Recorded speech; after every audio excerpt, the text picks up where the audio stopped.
नमस्कार प्यारे बच्चों। तो स्वागत है आपका एक बार फिर से पीसीबी ट्यूटोरियल्स के इस वीडियो लेक्चर प्लेटफॉर्म पर। आज हम लोग इलेक्ट्रोस्टैट में लेक्चर नंबर 14 पर बात करेंगे, जहां पर आपको कुछ सवाल बताए जा रहे हैं। जरा देखिए ध्यान से, क्या कहा जा रहा है। इन ए सर्टेन रीजन, है ना, किसी क्षेत्र में, in a certain region the value of the electric potential is given by. तो इलेक्ट्रिक पोटेंशियल की वैल्यू आपको एक्स वाई जेड के फॉर्म में, देखिए इस प्रकार से किसी रीजन में दिया हुआ है ना, स्पेस में कहीं पर किसी भी पॉइंट पर, किसी पोजीशन पर आपको ये electric potential in terms of x Y z ये आपको दिया हुआ है। क्या दिया हुआ है? Alpha x square plus beta y square plus gamma z x. आप देख सकते हैं कि इसमें कहीं भी कोई वेक्टर साइन जो यूनिट वेक्टर्स आई जे के हैं उन सब का यूज नहीं हुआ है, क्योंकि ये क्या है, स्केलर क्वांटिटी है। तो आप इसमें कभी भी पोटेंशियल के मामले में आई जे, आई कैप, जे कैप, के कैप ये सब नहीं देखोगे आप। इसी तरह से कोई फंक्शन आपको दिखाई देगा जो एक्स वाई जेड में रहेगा, ठीक है। और ये अल्फा बीटा गामा आपके कॉन्स्टेंट्स हो गए। कहता है find the electric field intensity at some point p, और पी जैसे दे दिया 1 2 एंड -3। तो स्पेस में कोई पॉइंट हो गया और कहा जाए यहाँ पर आपको इलेक्ट्रिक फील्ड प्राप्त करना है, ठीक है। तो लास्ट लेक्चर में हम लोगों ने relationship between electric field and electric potential उसको हमने देखा था कि जब हमें Ex निकालना होगा तो minus d v by d x, मतलब क्या होगा कि x के रिस्पेक्ट में पार्शियल डिफरेंशिएशन किया जाएगा। तो यहाँ पे v की वैल्यू जो भी दी हुई है वो आप रख दीजिए, और यहाँ पे x के रिस्पेक्ट में पार्शियल डिफरेंशिएशन किया जा रहा है, जिसका मतलब क्या हुआ कि y को x के रिस्पेक्ट में कांस्टेंट मानना है, z को x के रिस्पेक्ट में कांस्टेंट मानना है, ओके। और उसके बाद डिफरेंशिएशन चलेगा। तो फर्स्ट टर्म में देखिए अल्फा एक्स स्क्वायर है, अल्फा बाहर हो जाएगा और एक्स स्क्वायर का 2x हो जाएगा, तो 2 अल्फा एक्स आ गया है ना। ये माइनस हमने बाहर ही रखा हुआ है, देख सकते हैं आप। उसके बाद सेकेंड टर्म में देखिए बीटा खुद कांस्टेंट था और y x के रिस्पेक्ट में कांस्टेंट हुआ, तो beta y square is completely constant with respect to x, इसलिए इसका डिफरेंशिएशन हो जाएगा 0। कांस्टेंट का डिफरेंशिएशन 0 होता है, तो 0। उसी तरह से यहाँ देखिए गामा जेड, ये कांस्टेंट मानते हुए बाहर तो आ जाएगा, लेकिन x तो है यहाँ पे, तो x का डिफरेंशिएशन फिर x के रिस्पेक्ट में हो जाएगा 1, ओके। तो फिर आपका ये क्या बन गया, -2 alpha x plus gamma Z. यहाँ पर थोड़ा सा मिस्टेक हो गया है, इसको आप माइनस है तो ये पूरे में है ना, तो ये ब्रैकेट यहाँ पे ऐसे डाल लेंगे, अब करेक्ट हो गया, ठीक है। उसी तरह से अब देखिए ई वाई लिखना है, तो ई वाई अगर आप करोगे तो क्या होगा, minus of d v by d y, है ना, partial differentiation of this potential with respect to y. तो फिर यहाँ पर ये minus of d by d y alpha x square plus beta y square plus gamma z x, इस तरह से चलेंगे। अभी क्या होगा, x जो होगा वो y के रिस्पेक्ट में कांस्टेंट हो गया, तो मतलब ये पूरा टर्म पहला वाला 0 हो जाएगा। सेकेंड टर्म में देखिए y स्क्वायर से डिफरेंशिएशन होगा, 2y आ जाएगा, तो बीटा इंटू 2y मतलब 2 बीटा y, देख सकते हैं। और देखिए गामा जेड और x ये सब के सब y के रिस्पेक्ट में क्या होंगे, कांस्टेंट हो जाएंगे। पार्शियल डिफरेंशिएशन का यही तो मतलब होता है कि आप y के रिस्पेक्ट में कर रहे हैं तो फिर z x ये सब कांस्टेंट लेना होगा। गामा पहले से कांस्टेंट था, सभी कांस्टेंट हो गए, सो डिफरेंशिएशन 0। तो यहाँ पर क्या जवाब आएगा, -2 beta Y.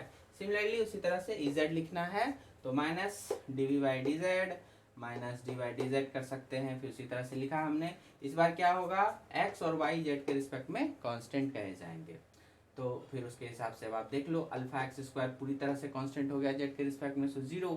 Beta y square भी जेड के रिस्पेक्ट में हो गया 0 डिफरेंशिएशन। और फिर गामा एक्स जो है वो कांस्टेंट के बाहर तो आ गया, लेकिन जेड साथ में है, सो जेड का डिफरेंशिएशन 1, तो सो गामा एक्स बचेगा, so minus of gamma x. ये हो गया इनका ई एक्स, ई वाई और ई जेड की वैल्यू।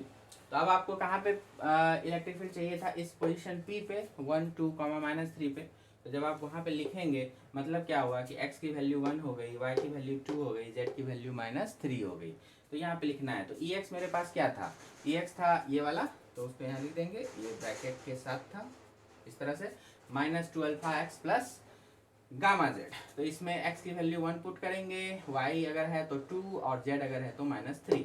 तो वो हमने यहाँ पे देखिए पुट किया, ये इस तरह से ब्रैकेट चलेगा साथ में, 2 अल्फा एक्स की जगह 1, गामा इंटू जेड की जगह -3। तो क्या बन गया, 2 अल्फा -3 गामा, है ना। और अगर ये माइनस अंदर ले जाते हैं तो -2 अल्फा एंड माइनस +3 गामा, इस तरह से यहाँ पे हो जाएगा। ई वाई जो ये वाला टर्म आया है, -2 बीटा वाई का टर्म आया है ना, तो y की वैल्यू क्या हो गई 2, तो क्या हो गया -4 बीटा। z वाला देखेंगे अब आप, तो z वाला क्या हो गया, यहाँ पे हो गया है ना माइनस गामा एक्स, तो माइनस गामा एक्स, तो x की वैल्यू क्या है 1, तो minus gamma into minus gamma.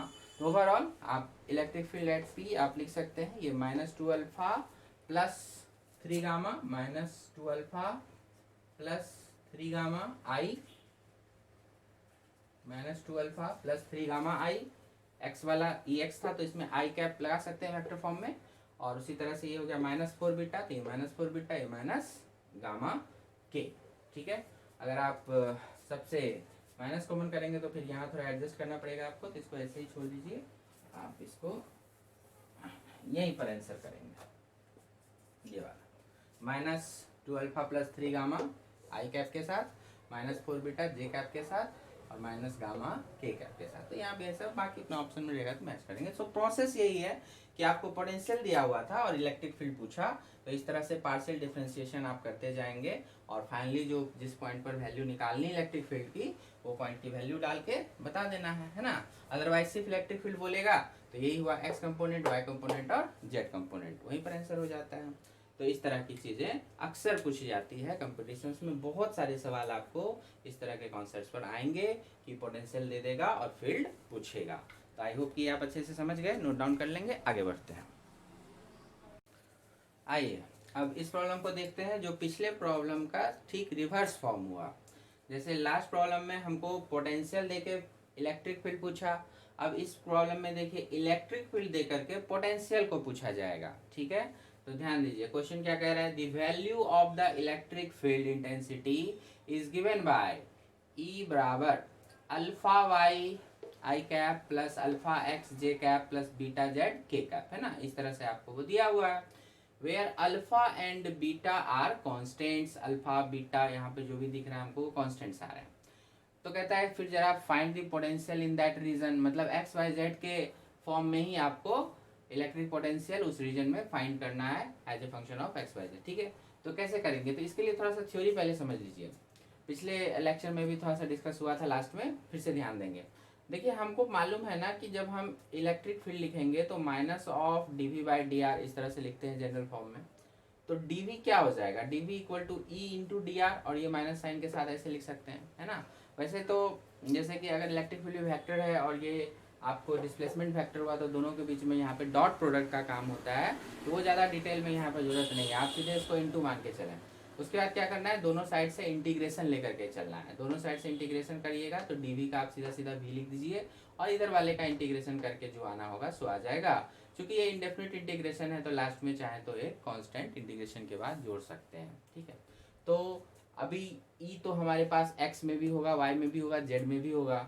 तो यहाँ पर क्या होगा, इन जनरल इसी स्टेटमेंट की मदद से हम लिख सकते हैं वी बराबर minus of integration of E X D X, V बराबर minus of integration of E Y D Y, and V बराबर minus of integration of E Z D Z. और जब ये सब एक्सप्रेशन आप निकाल लेंगे तो ये सारे पोटेंशियल के ही होंगे, और फिर सबको कंबाइन करके आप एक फाइनल पोटेंशियल के लिए टर्म लिख सकते हैं in terms of x Y z. ठीक है, लेकिन उसमें ध्यान क्या रखना होगा कि अगर इन इक्वेशंस में कोई भी पोटेंशियल रिपीट हो रहा है, सेम चीज़ आ रही है, तो हम लोग उसको दो बार नहीं लिखेंगे बल्कि एक ही बार लिखेंगे। ठीक है, एक ही बार उसको लिखना होता है, उसी में वो काउंट हो जाता है। ये थोड़ा सा ध्यान रखें, इसलिए हमने लिखा repeated terms are written only once. आइए इसको ठीक से समझते हैं यहाँ पे।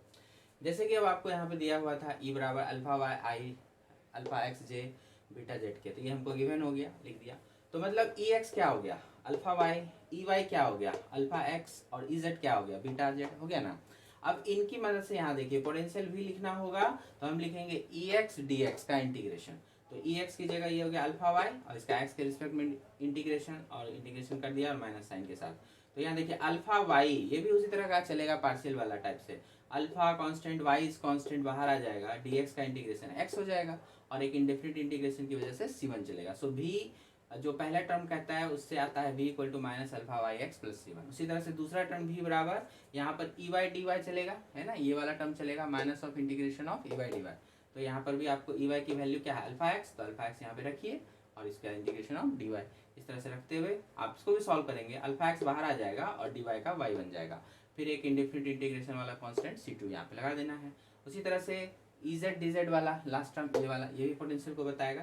तो इस तरह से यहाँ पे मेंशन कर देना है ना। इंटीग्रेशन ऑफ, चूंकि ये EZ की वैल्यू बीटा जेड थी तो बीटा जेड आ गया, और उसके बाद DZ, और फिर आपका बीटा जेड जो है देखिए जेड के रिस्पेक्ट में करना है तो बीटा से बाहर आएगा तो जेड का हो जाएगा Z²/2, और ये इंडेफिनिट इंटीग्रेशन C3 लगा दिया कांस्टेंट। ठीक है, अब इनमें क्या करना है, आपको final potential in terms of XYZ लिखना है। तो यहाँ पर भी मैं क्या देखता हूँ, मेन टर्म जो है माइनस अल्फा वाई एक्स, यहाँ भी है माइनस अल्फा एक्स वाई, मतलब दोनों तो सेम ही है ना, अल्फा एक्स वाई देख रहे हो। तो इनको 2 बार 2 टाइम्स करके नहीं लिखना है, डायरेक्ट ऐड नहीं करना है, ये थोड़ा सा यहाँ पे ध्यान रखना, डायरेक्ट ऐड नहीं करना है, ये रिपीट टर्म हो रहे हैं, बस एक ही बार यहाँ पे लिखा जाएगा। तो माइनस अल्फा एक्स वाई में सिर्फ एक ही बार लिख रहा हूँ। ओके, उसके बाद ये अनदर टर्म है तो ये चला आएगा। ठीक है, अगर अनदर टर्म होते, तीनों डिफरेंट टर्म होते तो वहाँ पे लिखा जाता, और फिर फाइनली अपना C1 C2 C3 के बदले में एक अलग से कांस्टेंट C आप यहाँ पे ले सकते हैं। तो इस तरह से आपको वहाँ पे पोटेंशियल लिखना होगा। ठीक है, आप जब, अब देखो मैंने इससे पहले जो प्रॉब्लम बताया आपको, उसमें क्या था कि इलेक्ट्रिक पोटेंशियल की वैल्यू दी हुई थी, करेक्ट है, और वहां से आपको इलेक्ट्रिक फील्ड को प्राप्त करना था। ठीक है ना, तो अब आप यही चीज को मान लो कि लास्ट वाले प्रॉब्लम में जो है हमको ये दिया हुआ है और ये निकालना है, तो हमको ये दिया हुआ है तो इसको partial differentiation with respect to x करोगे तो आपको EX आ जाएगा, ऐसा आप करके देखना, आपको आएगा। उसी तरह से पार्शियल डिफरेंशिएशन इसको आपको y के रिस्पेक्ट में करना है, जब आप करोगे तो आपको ऑटोमेटिकली ये आ जाएगा, और जब आप इसको z के रिस्पेक्ट में करोगे तो ऑटोमेटिकली ये आ जाएगा, और फिर आप तीनों को लिखोगे तो कंबाइन यहाँ तक पहुँच जाओगे, है ना। लेकिन अगर आप इसको यहाँ पे जो ये टर्म्स हो हैं, अगर आप इसको 2 टाइम करोगे ना, तो फिर जब आप पार्शियल डिफरेंशिएशन करोगे तो वापस ये टर्म्स नहीं आएंगे, वो 2 वहाँ पे मौजूद रहेंगे, तो वो आपके इक्वेशन को गलत बना देगा। ठीक है, इसीलिए इसको आप एक तरह से मैथमेटिकल प्रोसेस समझेंगे कि पोटेंशियल निकालने के लिए जब आप तीनों को कंबाइन करेंगे ना, तीनों इक्वेशंस से जो भी आपके आउटपुट आए हैं उनको जब आप कंबाइन करके लिखेंगे तो रिपीटेड टर्म्स को एक ही बार लिखना है। ओके, उसको जोड़ करके 2 टाइम्स नहीं लिखना है, नहीं तो फिर आपका ये वाला कॉन्सेप्ट यहाँ फील्ड में गलत हो जाएगा। ठीक है, तो ये ध्यान रखिएगा, एक repeated terms are written only once. तो हमने देखा ये टर्म और ये टर्म रिपीट हो रहे हैं तो इनको एक ही बार यहाँ पे मेंशन करेंगे। ओके, तो उससे आपका सारा थ्योरी और ये सब जो भी डेफिनेशन है सारे के सारे वैलिड रहेंगे। ओके, तो ये चीज़ें यहाँ पे, तो आइए फिर अब आगे देखते हैं। तो आइए बच्चों, अब हम यहाँ पर थोड़ा सा आगे ध्यान देंगे about electrical potential energy of the system of charged particles, है ना। क्या कहा जा रहा है, electrical potential energy of the system of charged particles. तो इसमें क्या हुआ कि जैसे कि आपने पढ़ा अभी इलेक्ट्रिक पोटेंशियल के बारे में, जैसे कि पढ़ा आपने अभी इलेक्ट्रिक पोटेंशियल के बारे में, तो आपने जाना था कि कोई चार्ज पार्टिकल कहीं पर है तो इन्फानाइट से, है ना, इन्फानाइट से यूनिट चार्ज को स्लोली किसी पोजीशन तक लाने में जो आप वर्क डन करेंगे वही इस पोजीशन पर का क्या कहलाएगा, इलेक्ट्रिक पोटेंशियल कहलाएगा। अगर ये Q अमाउंट क्या हो 1 कूलम हो जाए तो इन्फिनिटी से किसी पोजीशन तक लाने में जो हम काम करेंगे, जो मेरा वर्क डन होगा, वही वर्क डन क्या कहलाएगा, electric potential at that position P। ठीक है, तो अब यही समझिए कि 1 कूलम को इन्फिनिटी से यहां तक लाने में जो काम करना पड़ा उसको आपने इलेक्ट्रिक पोटेंशियल कहा। लेकिन अगर Q कूलम को लाना पड़े तो उसको भी लाने में तो वर्क डन करना पड़ेगा ना कुछ तो वर्क डन करना पड़ेगा, लेकिन उसको हम इलेक्ट्रिक पोटेंशियल नहीं बोलेंगे, लेकिन उसको अब क्या बोलेंगे, इलेक्ट्रिक पोटेंशियल एनर्जी बोलेंगे। और एनर्जी किसका, तो किसी सिस्टम का। किस प्रकार का सिस्टम, कि ये वाला जो कैपिटल Q जो पहले से मौजूद है और ये जो स्मॉल q जो आप उधर से लेके आ रहे हैं, इन दोनों के r डिस्टेंस पर होने से एक सिस्टम बन गया। इस सिस्टम में क्या हुआ, एक कैपिटल Q है, एक स्मॉल q है, तो ऐसा जो सिस्टम बन गया, इसी सिस्टम में एक इलेक्ट्रिक पोटेंशियल एनर्जी स्टोर हो जाएगी। कहाँ से आई ये एनर्जी, ये एनर्जी आई जो आपने वर्क डन किया इन्फिनिटी से स्लोली मूव करते हुए इस पोजीशन P तक लाने में जो काम किया इस स्मॉल q को, तो जो काम किया ये क्या होगा, इलेक्ट्रिक पोटेंशियल एनर्जी के रूप में इस सिस्टम में स्टोर हो जाएगी। ठीक है, जैसे स्प्रिंग है ना, तो स्प्रिंग में भी आपको बताया गया है कि अगर आप स्प्रिंग को कंप्रेस करते हो या फिर उसको इलोंगेट करते हो तो आप जो काम करते हो वो क्या होता है, एक पोटेंशियल एनर्जी के रूप में स्प्रिंग में स्टोर हो जाता है ना। तो उसी तरह से है यहाँ पर भी कि जो आप काम करोगे वो इलेक्ट्रिक पोटेंशियल एनर्जी के रूप में इस सिस्टम में स्टोर हो जाएगा। इस सिस्टम में स्टोर हो जाने का मतलब हुआ कौन सा सिस्टम, तो प्लस क्यू और ये जो स्मॉल क्यू है, इन दोनों ये जो आर डिस्टेंस पर आप ला करके यहाँ पे जो रख दिए हैं तो ये एक सिस्टम का निर्माण कर दिया है ना, तो इसी सिस्टम में आ जाएगा। तो कहने का मतलब हो गया, तो यहाँ पे आप लिख सकते हैं क्लियरली, हाँ जी बच्चों, तो यहाँ पर क्या लिख सकते हैं आप, the amount of work done in bringing any amount of charge from infinity to any point in the electric field slowly to form an electrostatic system of charges is known as electrostatic or electrical potential energy of the system itself. That is, this amount of work done remains stored in the electric system of charged particles. तो आपने जो ये charge particle का system form किया है, capital Q का small Q का, जिसको आपने आर डिस्टेंस पर लाया, तो ये सिस्टम क्या करेगा, एक एनर्जी हो जाएगी इस सिस्टम की, है ना, उसी को आप कहेंगे इलेक्ट्रोस्टैटिक पोटेंशियल एनर्जी। और ये एनर्जी आई कहाँ से, तो आपने इन्फिनिटी से इस चार्ज को लाने में जितना वर्क डन किया होगा वही वर्क डन इस सिस्टम में पोटेंशियल एनर्जी के रूप में स्टोर हो गया, और उसी को आप क्या नाम दे रहे हैं, electrical potential energy of the system of charge particles. तो ये वर्क डन कितना होगा, तो आप देखिए जब 1 यूनिट चार्ज आ रहा था वहां से यहाँ पर, तो इस पी पॉइंट पर जो वर्क डन बना था वो आपका क्या बन गया था, 1/4πε0 इंटू Q/R, ठीक है। तो 1 कुलम्ब को यहाँ से यहाँ तक स्लोली मूव कराने में जो काम करना पड़ा था उसी को आपने इलेक्ट्रिक पोटेंशियल कहा था, और वो काम कितना करना पड़ा था, तो 1/4πε0 Q/R करना पड़ा था। अब आप कहते हो कि Q अमाउंट ऑफ चार्ज को वहां से यहाँ तक लाना है, राइट। तो क्या होगा, 1 कुलम के लिए इतना, तो Q कुलम के लिए कितना, तो क्या करना है, Q से सीधा सीधा मल्टीप्लाई कर देना है ना। तो इसीलिए आप कहेंगे कि जो आपको इलेक्ट्रिक पोटेंशियल एनर्जी को U से दिखाते हैं, तो U जो सिस्टम का बनेगा ये सिस्टम के लिए होगा, जिसमें कैपिटल Q भी होगा स्मॉल q भी होगा।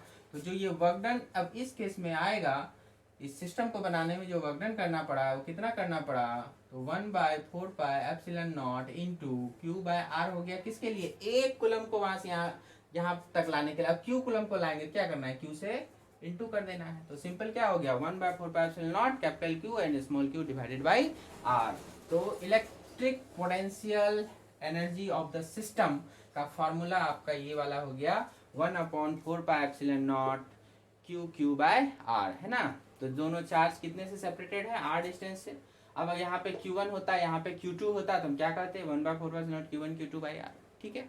अब यहाँ पे ध्यान दीजिए कि ये टर्म क्यों इंपॉर्टेंट है, क्योंकि अब हम ये समझ सकते हैं कि अगर मुझे इसकी वैल्यू पता चल गई तो इतनी ही एनर्जी अगर सिस्टम को हम वापस दे दें, इतनी ही एनर्जी अगर हम सिस्टम को वापस प्रोवाइड कर दें, तो क्या होगा कि ये चार्ज जो है वापस इससे दूर चला जाएगा, दोनों के बीच की दूरी हो जाएगी इनफाइनाइट, ठीक है।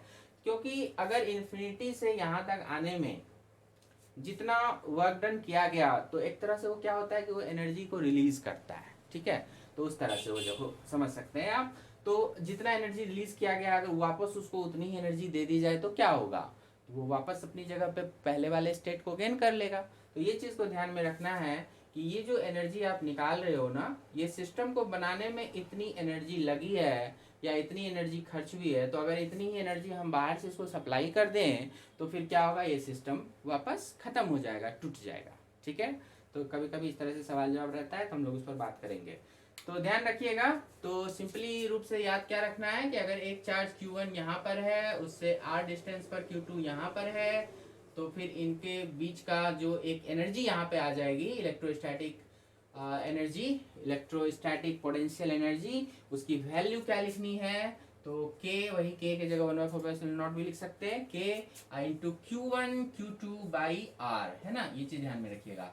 अच्छा, अब ये चीज भी यहाँ पे क्लियर कर दूं कि अगर एक पॉजिटिव है एक निगेटिव है ना, मतलब अपोजिट साइन के है, तो फिर यहाँ क्या होगा, एक पॉजिटिव एक निगेटिव आएगा, मतलब कि माइनस आएगा। तो उस केस में क्या होगा, एनर्जी ऑफ द सिस्टम बन जाएगी माइनस। और अगर दोनों पॉजिटिव है, सेम साइन के, या फिर दोनों निगेटिव है, सेम नेचर के होंगे, तो फिर क्या होगा, सिस्टम हो जाएगा पॉजिटिव। तो इस बात को भी हम लोग यहाँ पे थोड़ा सा मेंशन कर देंगे कि सिस्टम में अगर दो ही चार्जेस हैं, है ना, दो ही चार्जेस हो, तो इफ Q1 इंटू Q2 अगर ये पॉजिटिव आया, मैंने दोनों सेम नेचर का हुआ, दोनों या तो पॉजिटिव है, दोनों या तो निगेटिव है, तो फिर जो एनर्जी ऑफ द सिस्टम बनेगा that is also positive, same sign के साथ जाएगा। और अगर Q1 इंटू Q2 निगेटिव हो गया, मैंने दोनों अपोजिट साइन का, एक प्लस है तो दूसरा माइनस है, तो उस केस में जो आपका सिस्टम की एनर्जी बनेगी वो क्या होगी, निगेटिव। तो ये सिस्टम की एनर्जी पॉजिटिव भी हो सकती है और निगेटिव भी हो सकती है, ठीक है। तो इस तरह से बहुत सारी बातें हो सकती है।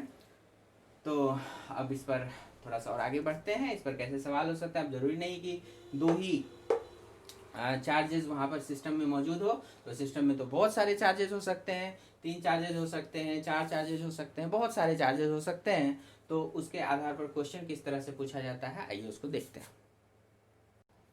तो चलिए सबसे सिंपल से स्टार्ट करते हैं। जैसे एक इक्विलेटरल ट्रायंगल आपको दिया हुआ रहेगा, है ना, और आपकी सुविधा के लिए कह दूं सभी चार्जेस इक्वल हैं, और साइड लेंथ जो हो गया मान लीजिए a हो गया सबका। इक्विलेटरल ट्रायंगल है, कहा कि इस तरह का एक सिस्टम बना हुआ है, तो इस सिस्टम की इलेक्ट्रोस्टैटिक पोटेंशियल एनर्जी बताइए या फिर म्यूचुअल पोटेंशियल एनर्जी बताइए, ऐसे भी टर्म यूज होते हैं। तो क्या होगा इसका जवाब, एनर्जी ऑफ सिस्टम, है ना। तो अभी देखिए ये वाला चार्ज और ये वाले चार्ज के बीच में एक एनर्जी हो जाएगी, फिर ये चार्ज और ये चार्ज के बीच में एक एनर्जी हो जाएगी, और ये चार्ज और इस चार्ज के बीच में एनर्जी हो जाएगी, और एनर्जी ठहरा स्केलर क्वांटिटी सारे ऐड हो जाएंगे सिस्टम के केस में। तो यहाँ पर ये आ जाएगा आंसर में k, इन दोनों के बीच Q1 Q2, तो देखिए दोनों बराबर हैं, तो Q² divided by distance a, ठीक है। इनके बीच में भी इतना ही रहेगा, और इनके बीच में भी इतना ही रहेगा, मतलब कि ये 3 बार आपको टर्म ऐसा आ जाएगा। क्लियर है, बहुत सिंपल है, ठीक है। यहाँ पे हो गया। अब इनको देखिए जरा, यहाँ पर अगर मैं कहूँ आपको इस तरह से चार्जेस हैं, अब इसका भी साइड लेंथ वही a मान लीजिए, a² है ना, तो सिस्टम इस तरह से, तो k हो जाएगा।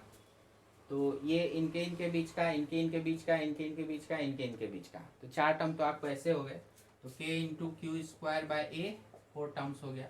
लेकिन हो गया क्या, अभी और आएगा, कैसे, तो यहाँ और यहाँ के बीच की दूरी देखिए, ये भी डिफरेंट है ना, ये कितना होगा a√2 डिस्टेंस, फिर ये चार्ज और ये चार्ज के बीच में देखिए ये भी तो बनेगा। हर 2 पॉइंट चार्ज के बीच में एनर्जी का एक आपका सिस्टम तैयार हो जाएगा। जैसे इस केस के बीच में था, तो ऐसे इस केस के बीच में भी होगा, है ना। तो ये वाला भी तो लिखना होगा, ऐड करना होगा। तो इस तरह से 2 और ऐड हो जाएंगे इन दोनों के बीच और इन दोनों के बीच, तो वो आ जाएगा प्लस करके k² बाय, और डिस्टेंस का मामला है तो a√2।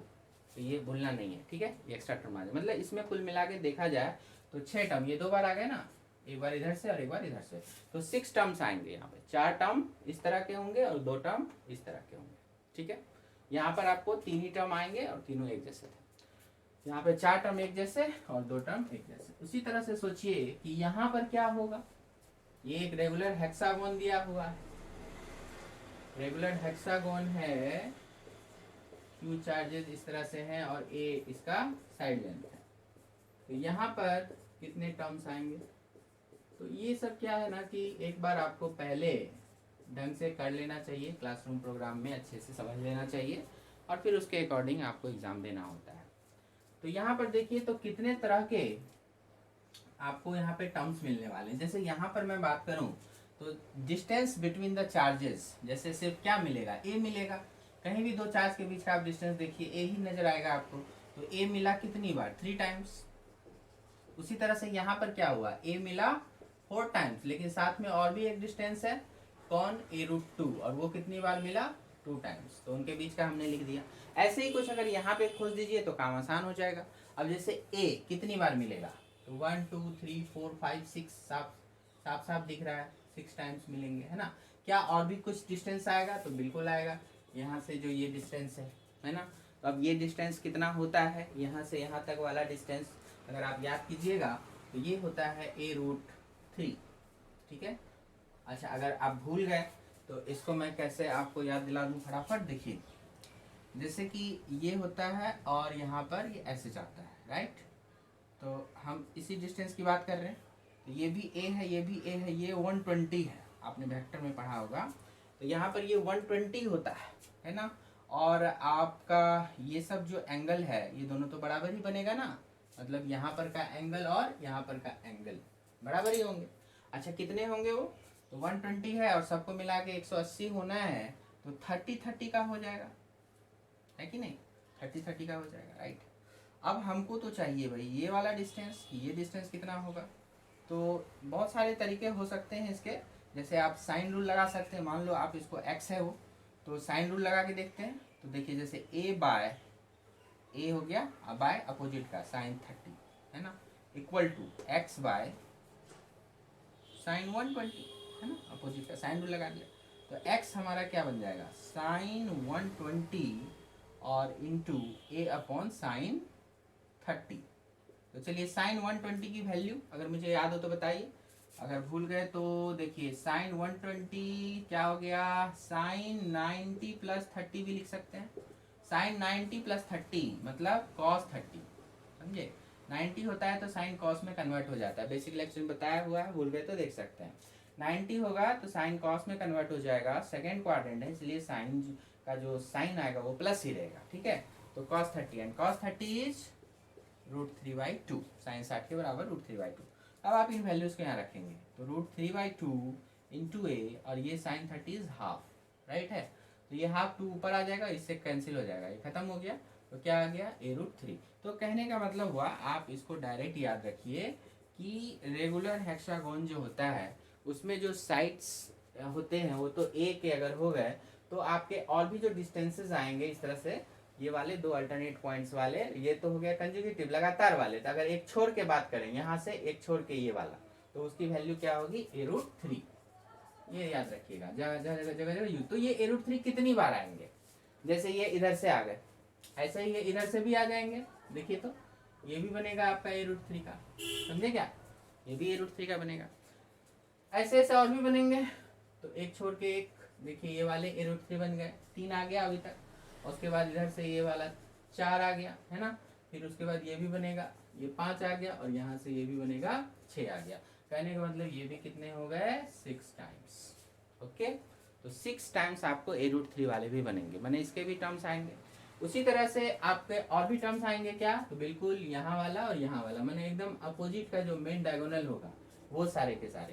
तो ये इधर से इसको मिला दिया, 1 2 और फिर ये 3, तो 3 होंगे। और इनकी जो डिस्टेंस होगी ये आपको उसी तरह से याद रखना होगा, 2a। ओके, यहाँ से यहाँ तक जाइएगा सेंटर तक तो a आएगा, फिर आप जाइएगा तो फिर a आएगा, तो टोटल आ जाएगा कितना, 2a।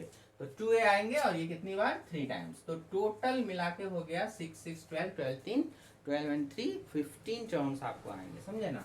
तो यहाँ पर जब आप यूज सिस्टम लिखिएगा तो क्या लिखिएगा, तो सब पर q था तो k²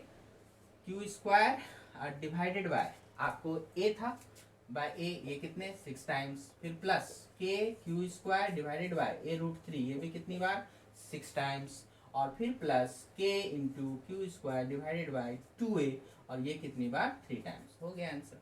अब बाकी में जो भी कॉमन वॉमन लेंगे और अपना लिखते रहेंगे, है ना। तो इस तरह से हम लोग यहाँ पर सवाल रहता है तो उसका जवाब दे सकते हैं। ओके, अब इसी तरह से हम आपको 3 डायमेंशनल स्ट्रक्चर में भी दिखा सकते हैं, तो आइए जरा उनको भी देख लें। आइए अब हम बात करेंगे एक क्यूबिकल स्ट्रक्चर में। तो एक रेगुलर क्यूब बना दिया आपका, ए साइड लेंथ हो गया, एज लेंथ कह सकते हो, इस तरह से है दिया हुआ। तो और हर कॉर्नर पर क्यू चार्ज रख दिया। अब कहा गया कि भाई बताइए ये वाला सिस्टम जो बनेगा तो इसको बनाने में कितना एनर्जी इन्वॉल्व हुआ है ना।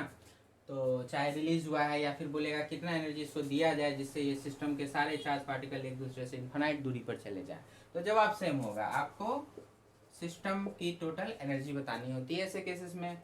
यूज सिस्टम तो बात वही आ गई, कितनी बार ए आएंगे, तो वो आप ए देखो, मतलब एज लेंथ एज के बराबर। तो एज कितना होता है एक क्यूब में, 12 टाइम्स होता है ना, तो 12 टाइम्स आएगा। ठीक है।